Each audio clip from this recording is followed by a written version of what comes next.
Welcome back. It's the Cory Show here on the BWC Network. Filling in for Ryan today, as he, like I mentioned before, he's up in Green Bay. Gonna watch the Packers and Buccaneers tomorrow, and Lambeau. So filling in for him today. Let's just dive right into these good games, and they are very good this week. I'm very excited. First matchup, we got the Ravens and the Bengals. Both teams battling for the supremacy of their division. Both 6-3. They're playing pretty good.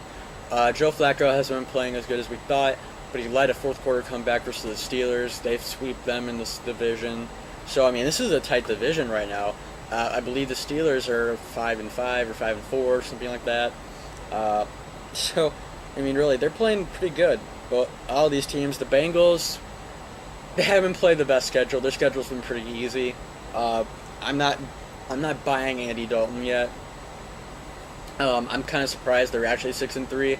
I thought they'd be a lot worse, but once they face the Ravens, they're gonna get a wake-up call in my mind because the Ravens will be able to knock them out. I believe it's in Cincinnati, I think, but the Ravens are playing very good. Wide receiver named Torrey Smith is lights out good. He made that great catch and that Steelers game. So, the Ravens, they have all this confidence and swagger. I just think they're going to be able to beat the Bengals because the Bengals' defense, they're okay. But at the end of the day, Dalton's not going to be able to put up enough points, At the end of the day, they're not going to be able to score and keep up with the Ravens. The Ravens' offense can show up, every other game, I guess. They don't put up great numbers. They don't put up, like, the Saints, like they put up 60s and 40s, stuff like that. The Ravens will beat you with their defense and their running game, and they can pass the ball also. They have a complete team.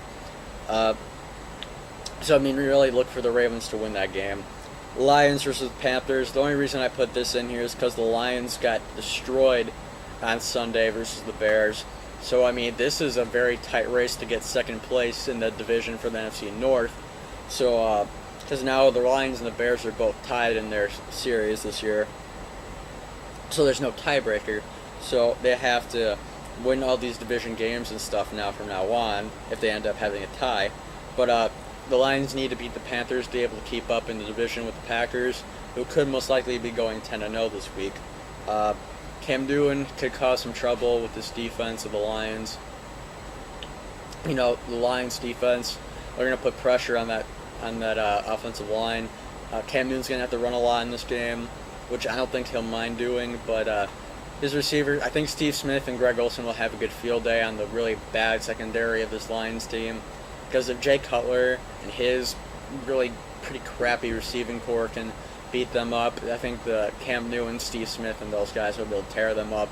It's just that they need to protect Ndamukong Suh from Cam Newton, because the Ndamukong Suh will do bad things to him if he can get a hold of him. So look forward to that game. Packers and the Buccaneers, my goodness, that's going to be another good one. Ryan's going to be at this game. He's going to give us a pretty good report, I hope. Packers at Lambeau. I don't think Josh Freeman will be able to play great out in the cold.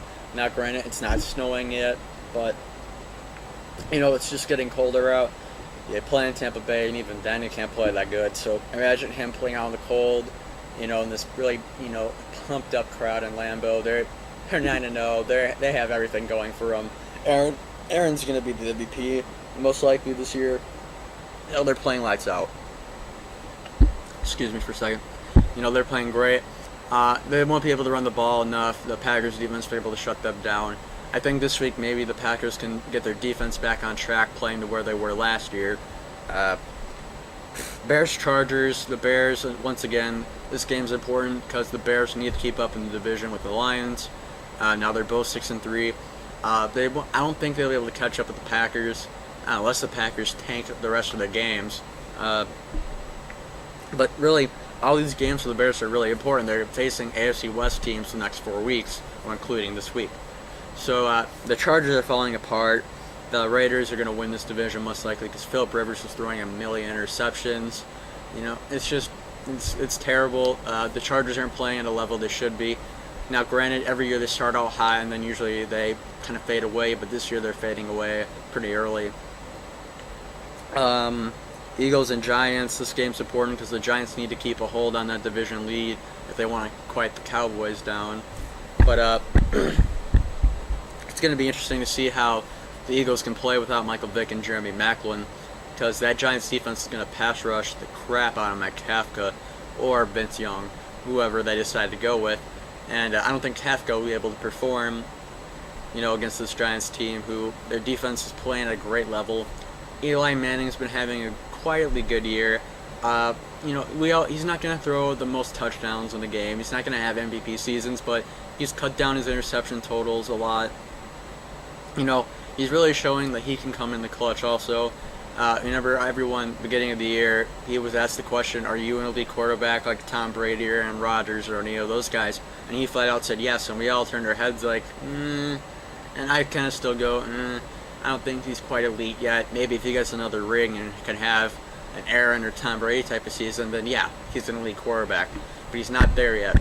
Kudos to him for having a Super Bowl, but his defense did very much win him that game. And defense does win championships, that's the old saying. But, he's a good quarterback. We can't say he sucks. He's a great quarterback.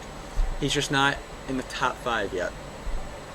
But this year, if he can do good in the playoffs and be able to contend with teams like the Packers, which we'll be seeing in a few weeks actually, then he might be sparking up a new quarterback conversation here.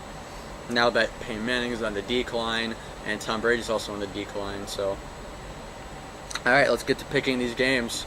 First game, Jaguars and Browns. I'll go Jaguars just because the Browns have been a mess, and both teams are, but I just think the Jaguars will be able to run the ball. Maurice Jones-Drew enough, even though he's fumbling a lot. Bills-Dolphins, I'll go Bills on that. Raiders-Vikings, the Raiders will put up enough points to keep and they'll probably be able to play a little keep away because they won't want Ponder to have the ball. Cowboys-Redskins, I'll go Cowboys. They have too much confidence right now, and Brown was getting back on track. 49ers and Cardinals, going to go 49ers. Cardinals are a mess. Rams-Seahawks, that's a tough one. I'll go Rams on that one. Let's see. Falcons and Titans. I'm going to go Falcons. This shouldn't be very hard. Chris Johnson won't be able to run the ball. He's been playing terrible. Falcons defense will be able to keep Matt Hasselbeck in check pretty good. And if Matt Ryan doesn't turn the ball over a lot in this game, you could easily see a blowout. And Julio Jones and Roddy White will cause many problems for this really weak Titans defense. Patriots and Chiefs, no brainer on this one. Patriots, I know they've been playing not at their best level, but they've been playing fine. They'll get back on track in this game. To the good games, Ravens and Bengals. My goodness, this is going to be a good game. Going to go Ravens in this one. Andy Dalton, like I said before, he will not be able to put enough points to keep up with the Ravens. The defense is going to pass rush him every play. Then you're going to have ball hawking Ed Reed watching his every move, so he's going to throw at least 2 or 3 picks in this game. Lions and Panthers, I'm going to go Lions on this one. I think they're going to bounce back.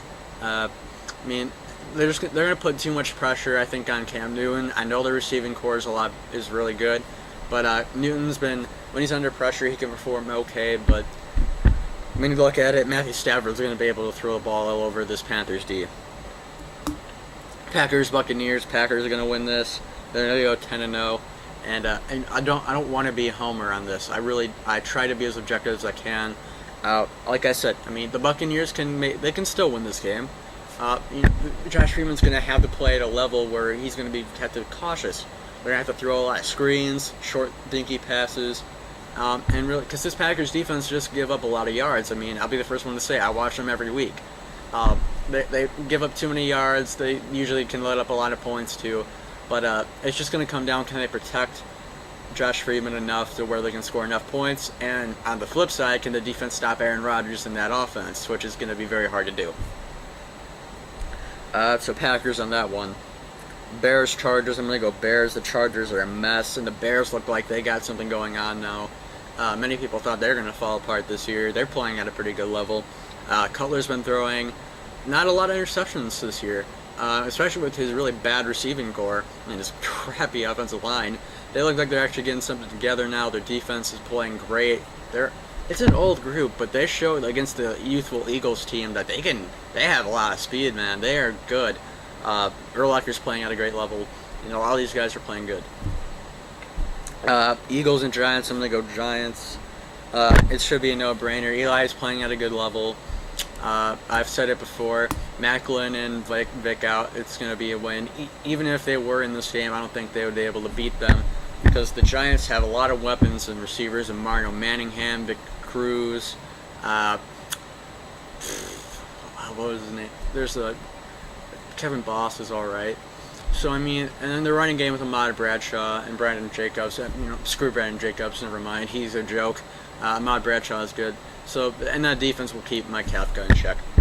Well, that's week 11 for you guys. Thank you for listening to me and watching this video, and check out all of our other videos. And next week, hopefully, me and Ryan can talk a little NFL football and talking sports. We'll get a little report from him on his Packers-Buccaneers game, and have fun with some Thanksgiving football. There's some good games going on. I know Packers and Lions, that's going to be a good one. There's some other games. But enjoy your Thanksgiving holidays, everyone. We'll be back Saturday, Friday, whenever we can. And this is Cory Bender signing off from the Cory Bender Show on the BWC Network.